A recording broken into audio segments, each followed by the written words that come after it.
like to get straight to it, don't ask me why. I'm loving every minute of it, I can't lie. I like to get straight to it, homie, why ask why? If you fucking with Katas, throw your hands in the sky. Okay, why did it take 8 years to drop the sequel to Ruff and Tuff? I mean, it's exactly the concept behind the album. That's a present. You see, when you do an album and you like it, and you think you came to what you to your vision to make it complete, uh, you kind of stuck in the doubt of not wanted to I not wanted to reproduce it. You see, I wanted to go in a direction in a different direction, but not to lose the link with the first, but not reproducing it, not reproduce it. Sorry, and it took mad times because I was full of doubt. So I was in prison. I was in my own mental prison. I was in limitation and personal stuff too that slowed me. But I'm glad it came now. It came good. I'm very proud of it. It was a lot of work, and I had to break these bars. You see, and there is another lecture of it. That the record is also aside the prison. Sorry, I have to make my thought in order. There's three level of vision in the album. The prison, the real prison, is not real. It's not a real thing to me. I use this metaphor, but it's not a prison fantasy. You see, the image of prison is more based on the movie I like from the 80s. You see, like Lock Up with Sylvester Stallone. Some kind of these movies, you know, they're not really realistic. That's art. Art is not necessarily have to be realistic, but I use this. But the level of comprehension for this album is very like I'm inside my mind. I'm in prison inside my mind. The first one, Ruff N Tuff, was based on me going to the US to show how I do the music I make, and I was in the cover. I was surrounded by my influences. And when you're in hip hop, you have to fight against your influences to not buy them.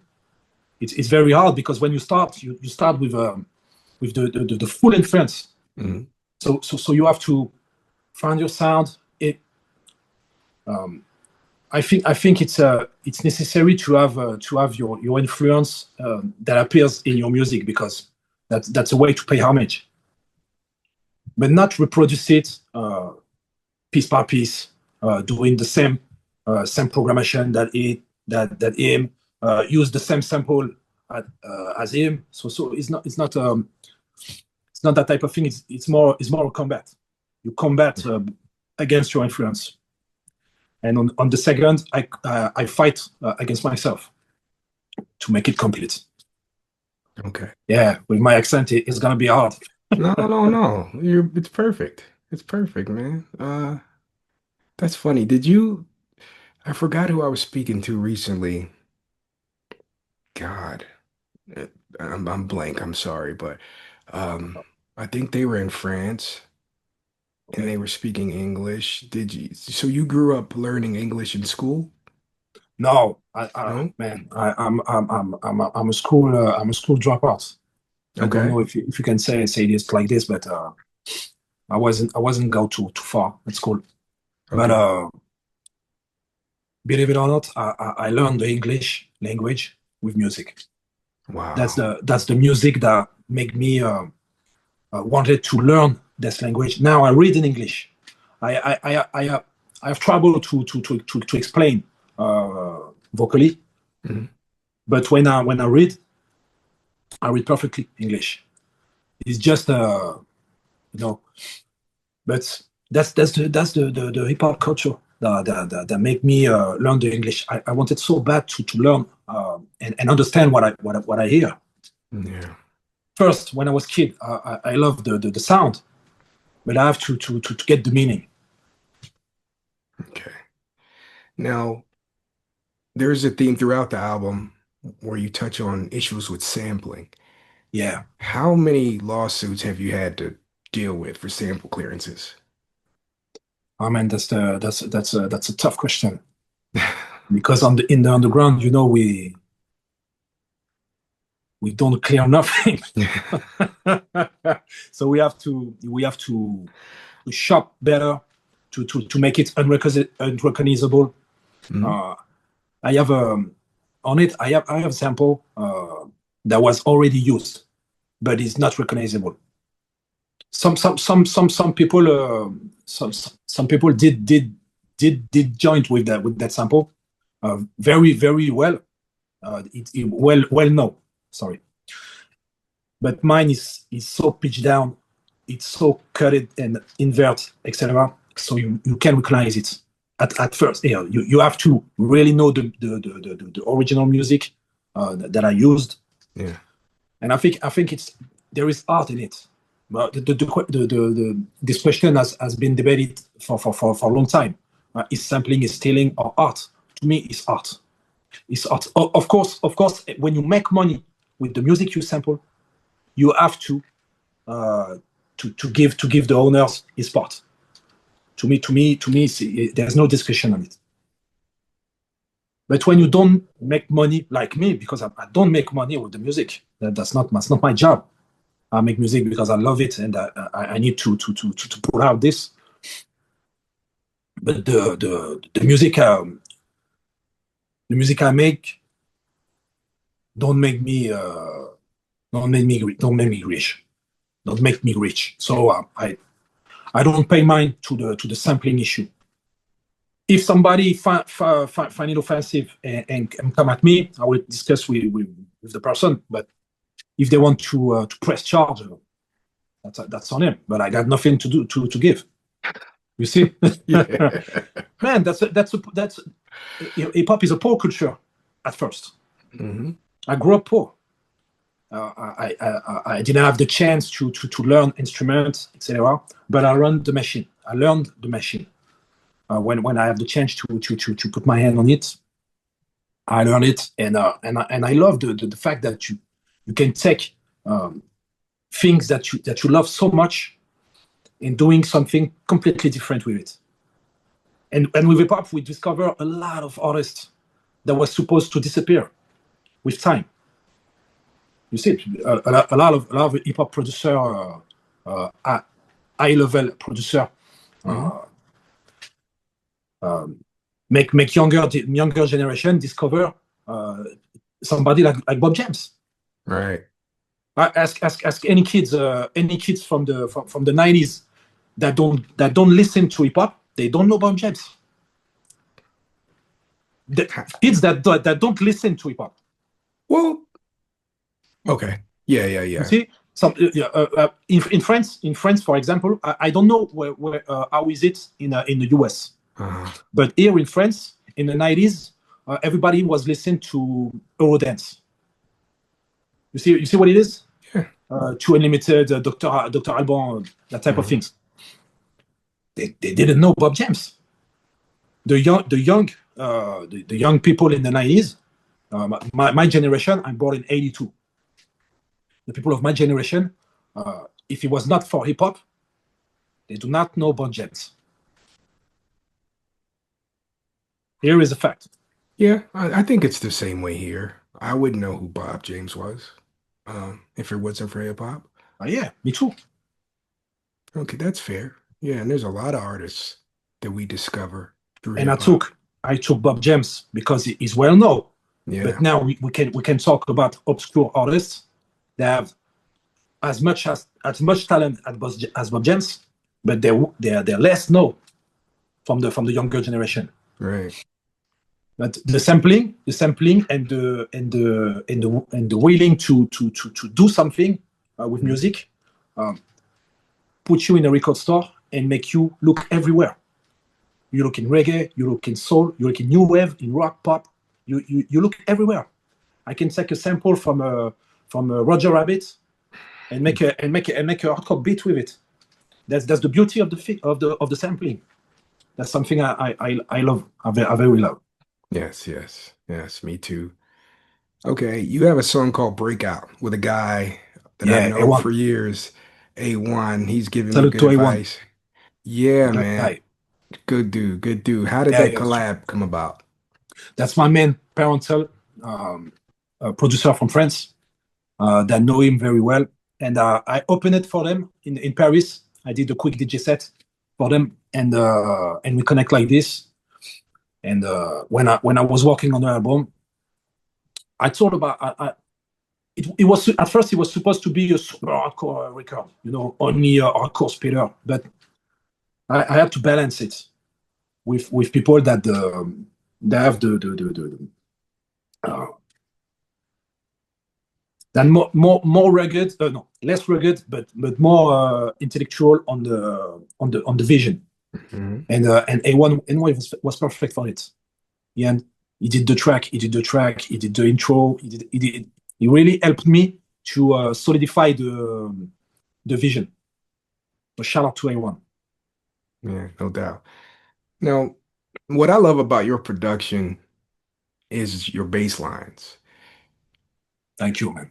You're welcome. What's your secret to making dope, like chunky bass lines? To me, bass don't come first. Bass don't come first when I produce, but bass for me is very important. I remember in the liner notes of Purple Rain 30 years edition, I think the metal one. Uh, Somebody speak on the facts that Prince didn't use bass on the When Doves Cry, and the people in studio say, why you don't put bass in it? I don't remember well the story, but it's a kind of it's like this. They ask him why he didn't put bass in When Doves Cry. He say that sound good to me. So I can make beats. I have this in mind all the time. Prince was a huge influence on me since long time, and I always think when the music sounds good, you don't need to add and add and add. But for the bass, sorry. If in France we say bass, Mhm. yeah. For the bass, it's more following the melody, and sometimes be in the inverse direction to elevate the track. To me, the bass is not a band. To me, the bass it's like the voice. It's something that they have to stand out, but glue the things. Mm. I'm sorry if I don't explain well, but No, it's perfect. It's perfect. So, are you, do you play the bass on like a keyboard or actual keyboard bass? on Okay. keyboard. Yeah, on keyboard. With the machine I have pad on my NSRX, but I don't like. I started to make music with a keyboard to play the bass. So I stick to it. Even if I have a pad on my machine. I just program on it and cut my sample and play my sample. But the bass it's always on keyboard, Okay. MIDI keyboard, and I play my bass. Okay. Um, the song "Prisoner of Love" with Rel is an R&B Oh man, record. oh yeah, man. How, R&B, full R&B. why? How different was it for you to do an R&B record on this Oh album? man, I love it. I love it. I love R&B. I love R&B. I grew up with it too. Hip hop on the side, R&B because you hanging with the ladies, so you have to know the music too, their music. Yeah. But I always think the R&B singers were dope, was super dope. Horace Brown, Alfonso Hunter, Johnny. That's some artists I really look up to. And when I figure out that that was KG was behind KG from Naughty by Nature was behind Next or Johnny, I was blown away. Yeah. Damn, he can do super dope hip hop with Naughty and R&B, very smooth R&B on Sunset Park, the soundtrack. He did a track for Alia. The name is Are You Ready? Man, he killed that track, KG. Killed that track. And that influenced me then. And after that, I saw Premier do this, Pete Rock, all the good producers, even bit minors with D'Angelo and Nene Sherry. They did remix here and here, and all these producers, they are the generation above me, and the one I looked up to, and I find it dope to merge hip hop and the singing. On strictly hip hop album, sometimes you have chorus from singer like Miss Jones. She was on a lot of records. But the full R&B produced album by a hip hop producer, that sounds so dope. So yeah. I wanted to do one. And well was the perfect choice to me because I think it's one of the best. It's one of the best. It was signed to Rockefeller, but it didn't work well from the things I read. But he have the talent, and he never lost his talent. Some singer was I don't know how you say this, was not deceived, but sadness. That make they're sad. They was sad because the industry didn't treat them well. Yeah. So they hang the glove. They hang the glove. And well, still active, still dope, still writing, still super dope. So I'm very blessed to have him on that type of album because it's underground album, and to me, it's not an underground singer. To me, he's a high level singer. Oh yeah, definitely. But he was super down to earth. He understands where I'm from, the underground, and he loves hip hop too. So shout out to him, man. He really blessed me, and that was a kind of experience because it's not the same way to produce R&B to produce hip hop. You have to start to play keyboard and add it to your beats. It's not just a beat with a loop. You have to step up. Personally, I had to step up my level to make it work. Okay. Do you see yourself like doing a full R&B album one day? Of course, man. It's plain. It's plain. I really want to do it. I'm ready to do it. I think that's the next thing. That's the next thing I will do. Okay. Yeah. Now, who spit your favorite verse on Ruff N Tuff 2? My favorite verse.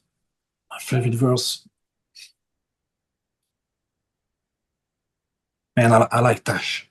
The Tash one. Tash is so dope with the spitting. Yeah. And I love how it flows on the beats. That's one of the rare track when I finish to do it. It's hard for me to believe that it's me that did it.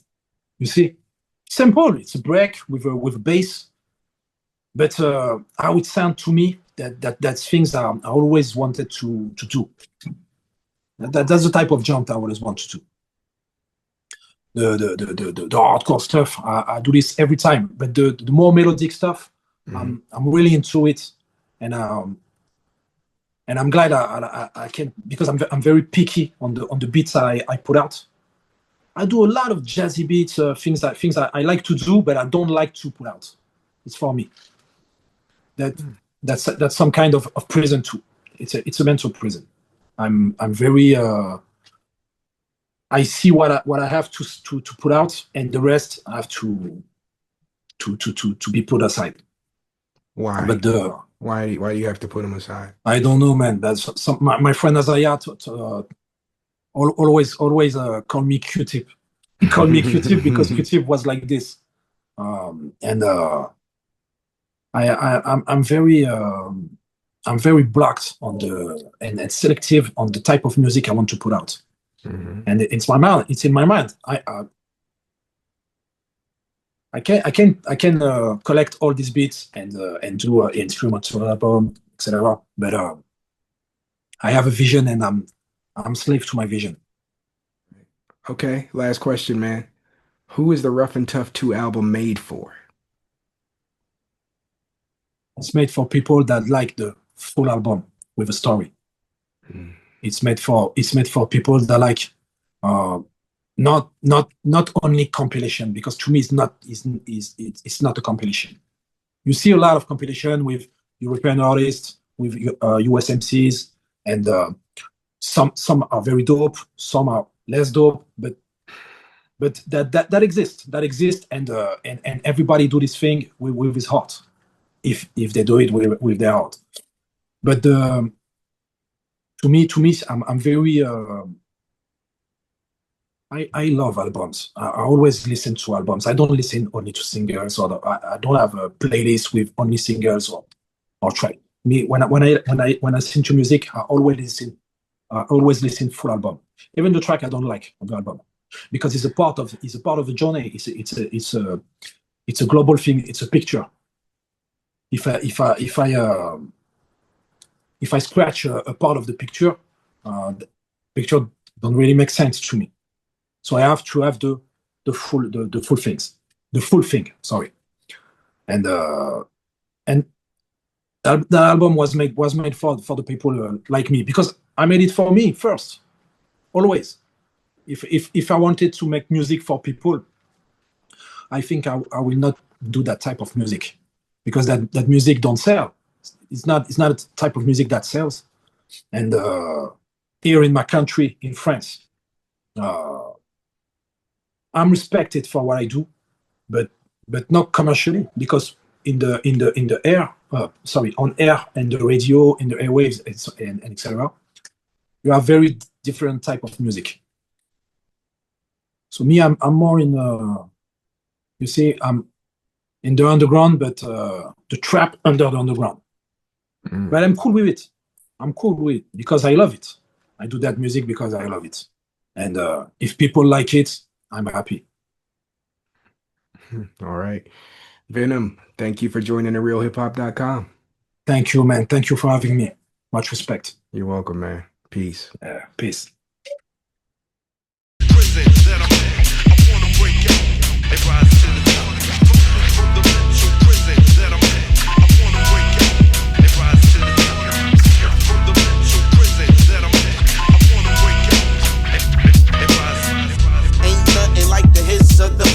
The needle hits the groove and it taps into the spinal. It's dusty, a finished soundscape paints the picture and morphs into a brand new creation. Remember, life is a remix, experience inspires. So it's down, I've been diving until I retire. I wanna do it right, but time